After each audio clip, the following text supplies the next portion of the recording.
السلام علیکم ناظرین، ہمارے ساتھ موجود ہیں ڈاکٹر ناظر محمود، کالمسٹ ہیں، تجزیہ نگار ہیں، ماہر تعلیم ہیں۔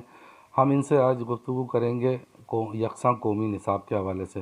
ڈاکٹر صاحب، پی ٹی آئی کی حکومت یکساں قومی نصاب لانے جا رہی ہے اور اس کی انہوں نے تقریباً تیاریاں بھی مکمل کر لی ہیں، حوالے سے کیا کہیں گے؟ پہلی بات تو یہ ہے کہ ان کا وعدہ یہ تھا کہ یکساں تعلیمی نظام لائیں گے۔ اچھا، میں تھوڑی سی وضاحت کر دوں کہ جب ہم یکساں نظامی تعلیم کی بات کرتے ہیں تو ہمارے ذہن میں کیا آتا ہے؟ ہمارے ذہن میں یہ آتا ہے کہ جو مواقع ہیں تعلیم کے، اچھی تعلیم کے، وہ سب کو یکساں فراہم کیے جائیں گے۔ یکساں تعلیم نظام کا یہ مطلب ہے، اس کا مطلب یہ ہے کہ جو سہولتیں بڑے اسکولوں میں امراء کے بچوں کو حاصل ہیں، وہی سہولتیں ریاست جو ہے وہ کم مراعات یافتہ جو طبقے ہیں ہمارے ہاں، جو غریب طبقہ ہے، نچلے طبقے کے لوگ ہیں جن کی آمدنی نہیں ہے، ان کو سرکار وہی سہولتیں فراہم کرے جو کہ پرائیویٹ مہنگے اسکولوں میں ملتی ہیں۔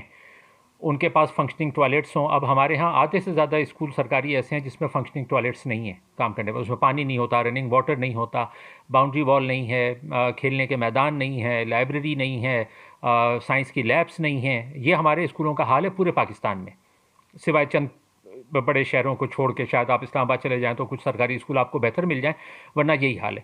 تو جب انہوں نے یہ کہا کہ یکساں نظام تعلیم ان کا وعدہ تھا، نصاب کی بات نہیں تھی، آپ ان کا مینوفیسٹو اٹھا کے دیکھ لیں جو ان کا تھا منشور تحریک انصاف کا، اس میں انہوں نے کہا تھا یکساں نظام تعلیم، یعنی انہوں نے دھوکہ دیا ہے لوگوں کو۔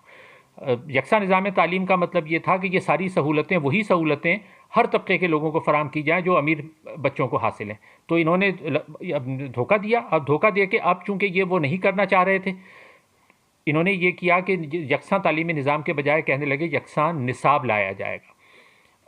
تو پہلا تو اعتراض یہ ہے کہ ان کو یکساں نظام تعلیم لانے کے لیے سب کو برابر مواقع فراہم کرنے چاہیے، ہر بچہ وہی سہولتیں حاصل کرے جو کہ امراء کے بچوں کو ملتی ہیں، پہلی بات۔ دوسری بات یہ کہ جو یکساں نظام تعلیم نصاب جو یہ لے کر آئے ہیں، اس میں دو تین بڑے سیریس ایشوز ہیں۔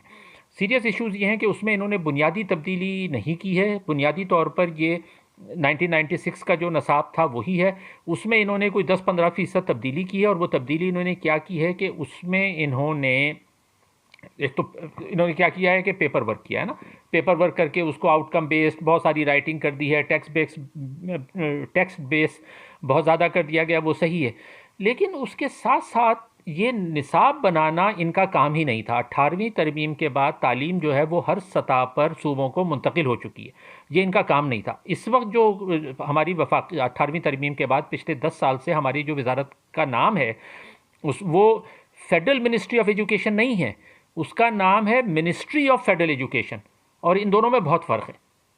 یعنی not federal ministry of education بلکہ ministry of federal education. Ministry of federal education کا مطلب یہ ہے کہ اس وقت 18ویں ترمیم کے بعد جو وفاقی وزارت ہے وہ صرف ان تعلیمی اداروں کی ذمہ دار ہے جو وفاق کے تحت آتے ہیں، اور وہ بہت کم ادارے ہیں۔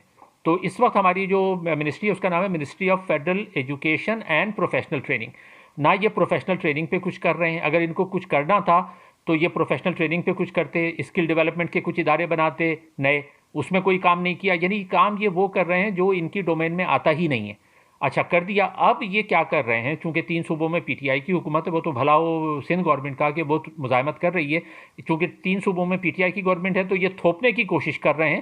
یہ انڈائریکٹلی یہ غیر قانونی اور غیر آئینی کام ہے جو کیا جا رہا ہے۔ اس کے نقصانات کیا دیکھ رہے ہیں آپ مستقبل میں؟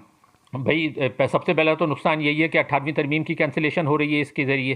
دوسرا نقصان یہ ہے کہ آج ہم 21ویں صدی میں رہتے ہیں، ہمارے نصاب کو، یہ ریاست کا کام نہیں ہے کہ وہ لوگوں کو مذہبی تعلیم دے۔ مذہبی تعلیم دینا یہ افراد کا کام ہے۔ یعنی جو میری فیملی، اگر میں ہندو ہوں، سکھ ہوں، مسلمان ہوں، عیسائی ہوں، احمدی ہوں، میں اپنے بچوں کو جو چاہے تعلیم دوں، یہ میرا کام ہے۔ ریاست کا کام نہیں ہے کہ لوگوں کے عقائد میں مداخلت کرے یا لوگوں کو مخصوص عقائد کی تعلیم دے، کیونکہ پاکستان میں غیر مسلم بھی موجود ہیں۔ اب اس نصاب کے ذریعے خاص طور پہ جو ماڈل ٹیکسٹ بک بنائی جا رہی ہیں اس میں چلیں، اگر آپ نے اسلامیات کی الگ کتابیں تھیں تو اردو میں، انگلش میں، جنرل نالج میں، سوشل سائنسز میں، اگر ان میں بھی آپ اسلامیات کی چیزیں ڈالیں گے تو بچے جو غیر مسلم بچے ہیں ان کو بھی وہ پڑھنا پڑے گا۔ اب یہ کہہ رہے ہیں کہ نہیں، ان کو پڑھنے کی ضرورت نہیں ہے، وہ کلاس سے باہر چلے جائیں۔ تو آپ سوچیں کہ یہ جو چھوٹے بچے ہیں ان کے ذہن میں کیا آئے گا کہ اگر کوئی عیسائی ہے یا ہندو ہے اور وہ کلاس سے باہر چلا جاتا ہے یا وہ چیز نہیں پڑھتا، تو اس طرح سے یہ ڈسکریمنیشن جو ہے، امتیازی سلوک بچوں کے ساتھ ہوگا، اور شروع سے ہی بچوں کے ذہن میں یہ تصور آ جائے گا، یعنی وہ ایک ادرنیس ہوتا ہے نا کہ جی یہ ہم سے الگ ہیں، فرق آ جائے گا، اس سے آپ کے معاشرے کی یگانگت اور ہارمنی، اور یہ ہم بھگت چکے ہیں، ہم پچھلے 70 سال میں بھگت رہے ہیں۔ ہمارے ہاں جتنی زیادہ فرقہ واریت بڑھی ہے، جس کے نتیجے میں تشدد بڑھا ہے، لوگوں میں رواداری کم ہوئی ہے، تو یہ ہم نے 70 سال سے بھگتا ہے۔ اب اس کے نتیجے میں بھی یہ ہوگا کہ مزید رواداری آنے والے دنوں میں کم ہو جائے گی۔ ڈاکٹر صاحب مختصراً ہونا کیا چاہیے، کرنا کیا چاہیے گورنمنٹ کو فوری طور پہ؟